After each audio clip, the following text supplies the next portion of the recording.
Hey guys, in this video, I will show you how to delete Pinterest messages permanently.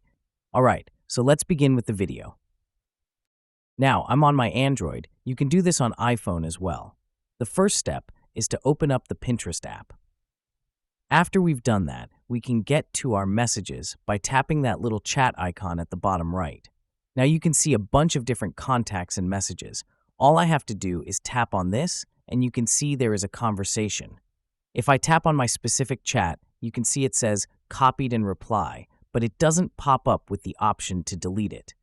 Now, if I go back here, and even if I swipe to the left on one of these messages or conversations, or even if I tap and hold, it doesn't give me any options. All I have is the three dots at the top right here, and it has a couple of different things. I can report the thread, hide it, or of course block the person. If I say hide conversation, I can hit that, and then basically you can see there are no messages. It essentially deletes the message thread or the conversation, but it doesn't actually remove it for the other person. If I go on that same contact again, you can see that conversation pops up there. It just doesn't show up at the very top under messages. Unfortunately, Pinterest just does not give you the ability to completely delete them. All you can do is hide them. That's essentially your only option.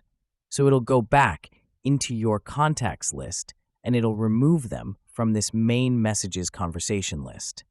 Unfortunately, it's not a great option, but this is basically the limitation and capability that you do have on Pinterest. So that's basically how you can delete Pinterest messages permanently. So that's all for this video.